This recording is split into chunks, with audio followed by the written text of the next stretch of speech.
I think when you're talking about abuse within a marriage like relationship, you can talk about the motivation of the abuser and you can talk about the damage done, the harm suffered by the victim, to be blunt. More than 4 years ago on this channel, I made a video that was as honest as possible about the enormous damage done to me by, I guess, the first 3 years of this relationship, approximately. And both before and since then, nobody who knows us, like friends, family, nobody has been willing to deal with the very simple fact that this is a relationship in which the female partner abuses the male. That is the problem, not vice versa. So, where do you want to start? This is a 20-minute video. You can't narrate it all. No, you can't narrate it all.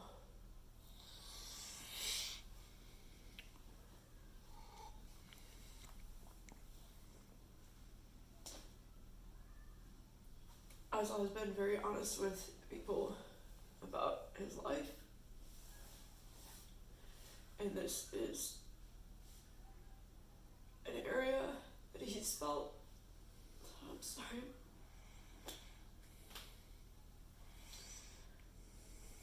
he's felt that he can't be honest with his YouTube audience. And that's my fault, because I didn't want to be honest with his audience either.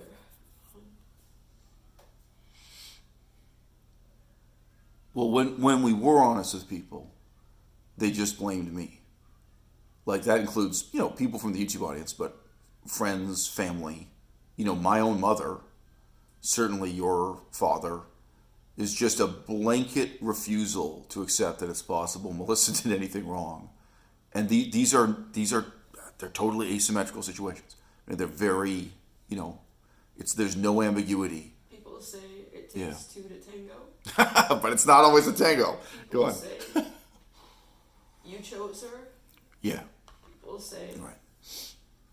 I just want to respond to that image. It takes two to tango. It takes one person to throw a rock through your window. You know what I mean? Like, yeah, it's true. It does take two to tango. But this wasn't a tango. This is harm you did to me unilaterally. This is more like throwing a rock through someone's window. One person is totally at fault, not the person who owns the window. Go on. Yeah. Yeah. So I was 24 years old when I met Azel, and I had never really had any experience with childcare.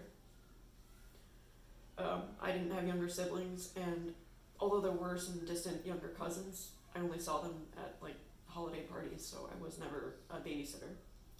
To family members, I was never a babysitter in general. So it was a big change in my life when I got together with Azel, and he had, at the time, she was 4 years old. And when we first got together, it was unclear if he would see his daughter for years. We didn't know. But there was a court decision which made it so that Azel had custody of his daughter during a few weeks at a time, during the summer break and also the winter break. Summer holidays, winter holidays. And I just had a lot of just inherent optimism that I could be good with his daughter. And as it happens, she really did love spending time with both of us together as a couple. But in terms of my relationship with Azel, I was never a good partner to him during these trips. So in total, there are 4 trips that we took to France. His daughter's French. So I had this opportunity to basically be like a parent, have that.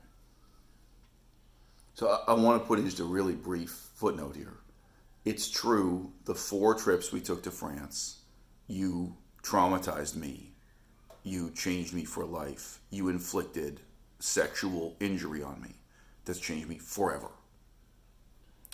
The harm you did to me is permanent, and I'm transformed. I'm a different person. And as I've said many times, I don't even like who I am anymore. The harm you did to me is so extreme. The abuse is so terrible in its effects. It's so devastating. But the footnote is, in between those trips, when we were in Canada, doing nothing, we were actually waiting to start courses at a small college. We enrolled in courses, and we had this period of several months where we really weren't doing anything. We were reading books. We were actually on our own initiative, but we didn't have a job. We didn't have any source of stress in our life. You were so abusive to me during that time that I said to you, not angrily, I said to you in a calm voice, the way I'm talking now, I said, look, the way you treat me every day, like on a normal day, is so abusive that I have to break up with you. And I already would have broken up with you if we weren't enrolled in these classes. We'd already paid the tuition. Like, that's the only reason we haven't. Like, that was how abusive it was. So I just want to remind you, what you're saying is true. Those trips to France, they're very significant. But in between those trips, the level of abuse for me at home was that bad. Go on. Yeah. So where do you want to start with this? I think you started in a great place. I don't know. I mean,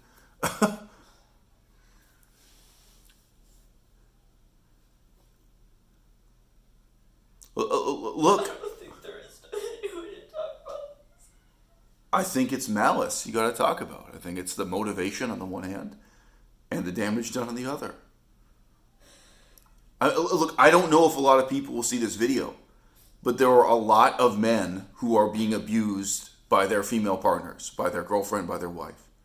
And I can't even say it's taboo. It's not like the meaning of the word taboo is unrelated. It's just something people flatly deny. There's just a denial that men can be destroyed by women. Men can be harmed by women, And everyone wants to interpret what happened the other way around, as if it's the woman being harmed by the man.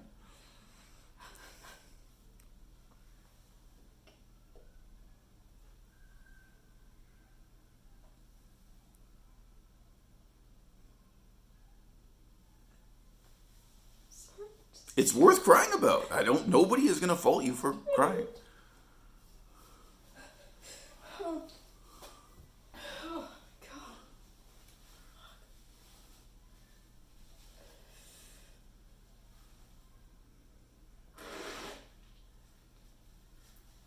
The first 3 trips we made to France, I stayed positive and upbeat and loving in response to really terrible abuse.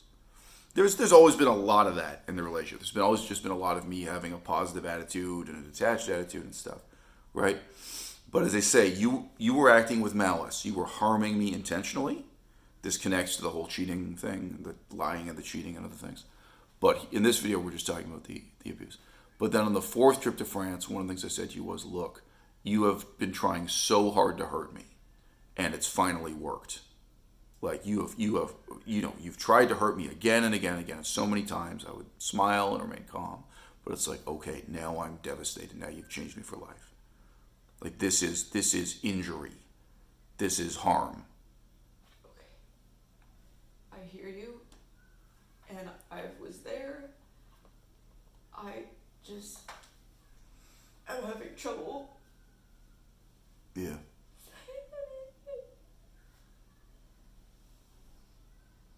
So we've been talking about this for about 5 years? More than 4 years. Can I just ask you a question? Sure. Were you ever happy in the relationship? Did you ever feel that I was a good partner to you? Melissa, you were the woman I wanted to marry. You were the woman I wanted to have children with. You were the woman I wanted to spend the rest of my life with until you were 65 or until you were 85, however long. I was totally committed to this relationship. Absolutely 110%. I said that to you yesterday before you revealed the extent to which you've been lying to me and cheating on me for all these years. That has always been my position. And I was that committed to you, I don't know, within 1 month of us meeting. I forget if it was 1 month or 3 months. But very, very early on, that was my perspective. And the woman I was married to before you, the mother of my one child in France, she was fundamentally too stupid to be my wife. There are other problems, you know, there are other bad things about her, but stupidity was a huge, insuperable obstacle. And Melissa, when I was with you, I was so happy to be with someone who was fundamentally intelligent enough. And I loved spending time with you. You remember within the first few months, just us going and walking up that mountain. It's a small mountain, but we go and walk up the mountain. The time I spent with you was really wonderful in a way that it hasn't been with any other woman, and that reflects your raw intelligence. That you really were intelligent enough to be the love of my life. And I've told you many times, I loved you more than any other woman. There's no comparison. You're the best sex of my life, yes, but I am an intellectual. I care a lot about the life of the mind, and who you were to me intellectually, the way in which you could spend time with me intellectually. From very, very early on, I was willing to commit to this. And in terms of the other bad things about your character, say, well, you got lemons, make lemonade. Like make the best of the advantages and disadvantages. So I don't know if that was 3 months into the relationship, but very early, I was 110% committed. And you weren't. We've now seen. You lied to me, you cheated on me, you abused me, you showed malice and hatred towards me. And it never got better, it got worse.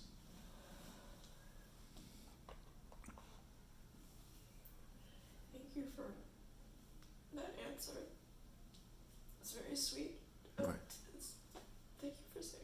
But I just point out, you asked me about happiness. Yeah, because I didn't answer about happiness. I answered about duty. I answered about duty, honor, commitment, because that's who I am. Okay. I don't give a fuck about happiness. You asked, were you ever happy with me? Right? But I didn't talk about happiness. Because I'm willing to suffer. And I'm willing to support you and all these other things. Yeah. It's not a happiness-centered view of the world that I've got, right? I'm willing to be a good man and help you be a good woman and lead a good life. But what's morally good, what's intellectually good, isn't happiness. It isn't being happy. It isn't disfrutar. It isn't indulgence.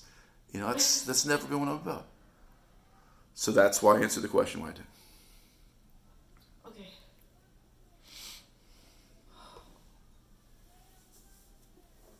I'm sorry.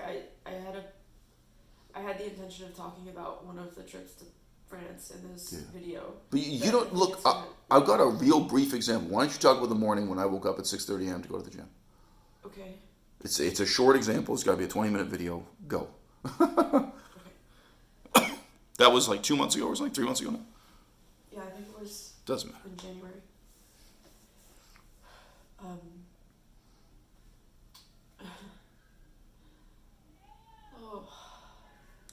To me, it's a perfect example because it's just malice.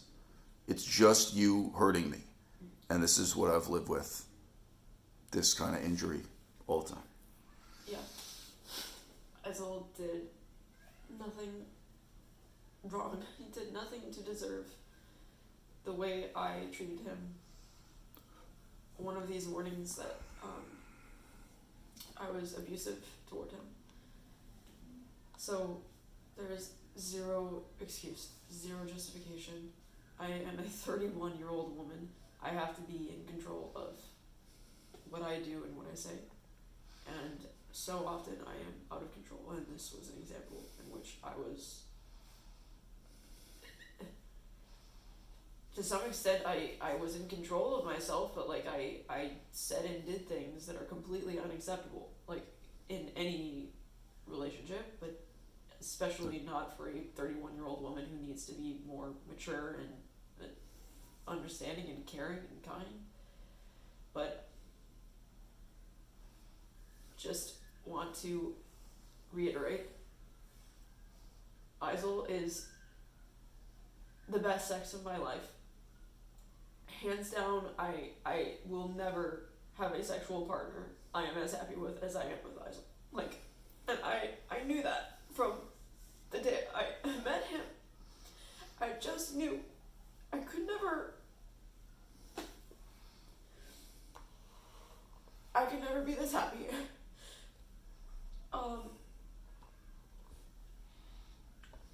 I don't need to go on about his positive attributes, but I can. You know, he is a wonderful person. He's a caring person. He's kind. Also very generous. And he's an amazing lover.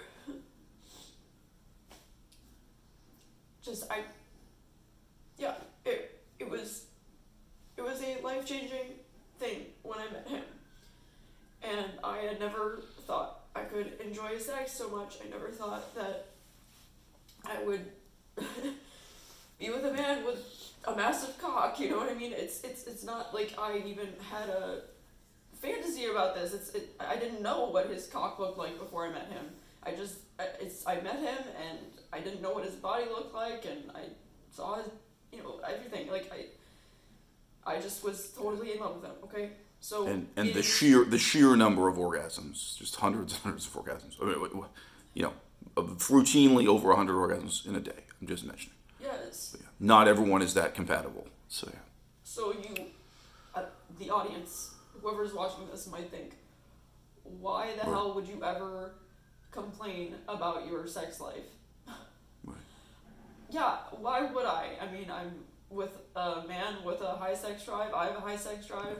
We are compatible this way. We both find each other sexually attractive. Like But we both find each I other think intellectually attractive. the answer is you do it to hurt me, right? I just wonder, why would you say negative things about my sexuality, things that are often outrageously true? Because if you call me fat, I'm not going to be insulted, but you can hurt me. Yeah. Right.